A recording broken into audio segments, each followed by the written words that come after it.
Hello and welcome to our first video in our new unit on proportional reasoning. So this one is going to be dealing with comparing and interpreting rates. So to start this lesson off, we got a few definitions. So we have a rate. A rate is a comparison of two amounts that are measured in different units. So different units is going to be important. So you might have maybe like kilograms or dollars or centimeters. It just depends on what you're dealing with. So a couple examples for a rate. You could have, like, say $15 for every 3 pounds. That could be like buying something at a market.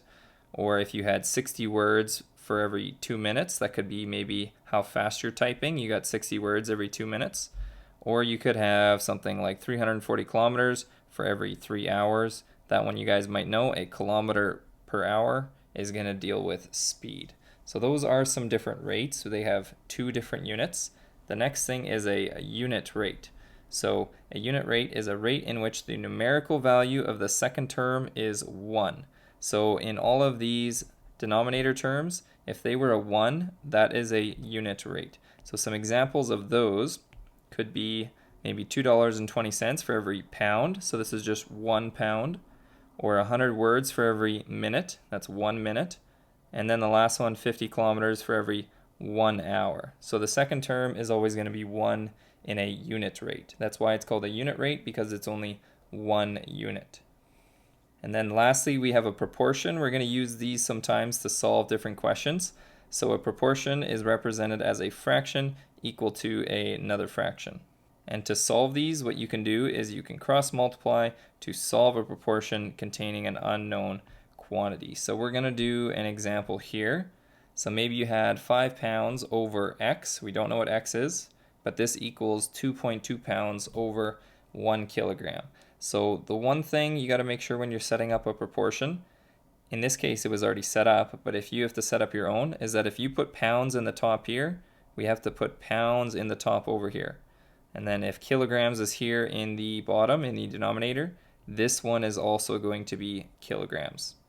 So to solve for x, you can just rewrite x equals, and then what we'll do is we cross multiply these two that are across from each other, and then you divide by the one that is across from the x. So it's going to be 5 times 1, and then divide by 2.2. So let's write that out. We got 5 times 1, divide by 2.2. Another thing, whenever you guys are solving a proportion like this, don't put equals and then have what I just wrote here up in this spot.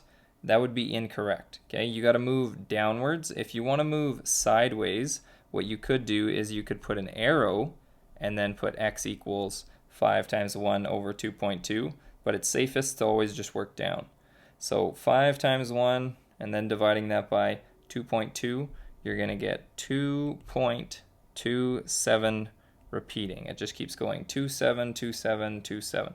And we're not going to round this to anything. Depending on the question you got, you might have to round, but that would be our answer, 2.27 kilograms. So proportions can be quite useful when you're solving proportional reasoning questions. The next thing that we have under point 2 there, it says solving comparison problems. These are just some steps that you should try to follow to make it easier on yourself to solve different questions. So the first thing you want to do is organize your work with appropriate headings. So maybe you had like person A and person B, and they both bought different things. You'd want to kind of separate them, put some headings, calculate what each one paid, and then compare, okay? Part B, you're going to decide which unit to put on top. So that could be something like these ones up here. Maybe it makes more sense to have dollars in the top, in the numerator. Just maybe depends on the question that you got. So price, we usually like to put in the top of a fraction. Part C, convert as needed to ensure that you are comparing the same units, right? You couldn't compare like a kilogram to a pound because those aren't the same unit, or you couldn't compare like a US dollar to a Canadian dollar unless our dollars were equal. So you always have to compare same units. And then lastly, part D, you're going to find the unit rate for each item. So I got a little example for this one. If you had, say, a 5-cent candy versus a 6-cent candy, both of these are just for one candy, so it's quite obvious which one is going to be cheaper. the 5-cent candy, and that's only because we had the unit rate for each of these. One candy, one candy. Okay, so those we can compare easily, makes solving the question a lot easier. So moving to our first example here now. It says Natasha can buy a 12-kilogram turkey from her local butcher for $42.89. The local supermarket has turkeys advertised in its weekly flyer for $1.49 per pound. There are about 2.2 pounds in 1 kilogram. Which store has the better buy?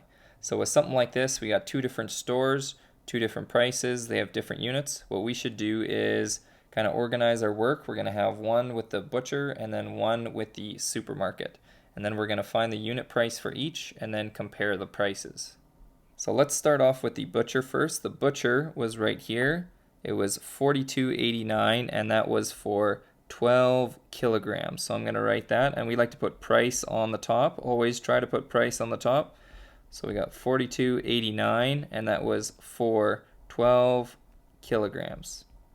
Okay, so if I would go 42.89 divided by 12, that is going to give me 3.574. So 3.574 ... There's some more decimals after that. And then with money, because we had dollars here, usually we round, well, not usually, always, we always round this to the nearest cent. So we need two decimals. So this is going to be 3.57. And this was dollars, and it was per kilogram. So 3.57 per kilogram. Now looking at the supermarket, that was $1.49 per pound. So let's write that out. It was $1.49 per pound. So that's 1 pound. Now these two, I can see this one has kilograms, this one has pounds. So I can't compare a pound with a kilogram. So I'm going to have to convert this. And the only conversion we had was right here. 2.2 pounds is 1 kilogram. So I'm just going to write that over here. 2.2 pounds goes with 1 kilogram. Okay, and now we're going to use that. We're going to make a fraction out of it, but we have to arrange the fraction in the right order. Now, if I wanted to get rid of pounds right here, I would need to have a pound up in the top in the numerator for them to cancel. So what I'm going to do, I'm going to multiply by some fraction where I put a pound in the top, and then my kilogram has to go in the bottom. And that way, if I have this pound in the top and this pound in the bottom, in the denominator, those are going to cancel out, which is what I want. And then the only unit you get out is a kilogram, which is what I want, so that I can compare it with this other kilogram. So I have to take these numbers and put them into here somewhere, and I just have to match it up. So 2.2, that went with pounds. So I'm going to put 2.2 in with pounds. So 2.2 goes there, and then the 1, that has to go with the kilogram. So that goes down here in the denominator. So this conversion right here will cancel with the pounds, and then we only get out kilograms. So when we calculate this to multiply two fractions, you just multiply numerator with numerator. So 1.49 times 2.2 is 3.278. So 3.278. And then in the denominator, 1 times 1, that's just a 1. So we have over 1. And then our units in the numerator were dollars, and our units in the denominator, that was the kilogram. So now we have our units matching up. They're both in dollars and they're both in kilograms, but this we need to round. We can only have to the nearest cent. So this is going to be dollars, and it's going to be 3.2, and then this 8 is going to cause that 7 to round up, so it's 3.28, and this is per kilogram for every 1 kilogram. So now looking at the two prices, I can see this one's $3.57 per kilogram and this one's $3.28 per kilogram. So this one is obviously cheaper. So we can point to that one and say that that one is the better buy. So make sure at the end you don't forget to actually say which one is the better buy. And if you're really unsure, you might as well guess, because you got a 50% chance of getting it right. Moving to example 2 here next. So in example number 2, it says Rupi can burn 140 calories in 20 minutes at her aerobics class, or 720 calories while playing hockey for 1.5 hours. which activity burns calories at a greater rate. So we're basically just trying to figure out which one does she burn more calories per minute or per hour. But I can see the units are different. So I'm going to have to convert one of these to the other at some point.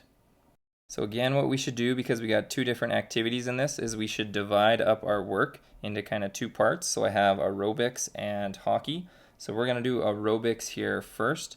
So for aerobics, it said she could burn 140 calories in 20 minutes. So I'm going to put 140 calories, and I'm just going to represent calories by putting CAL, and that's being divided by 20 minutes. And I'm just going to put MIN.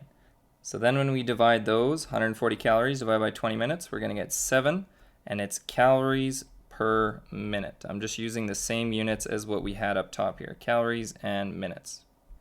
Next, we can move on to hockey, and for hockey, it said she was going to burn 720 calories, and that was for 1.5 hours. So as we had said that the times here are different, so we're going to have to convert them to be the same. So I'm just going to write here first 1.5 hours. We're going to have to convert that at some point.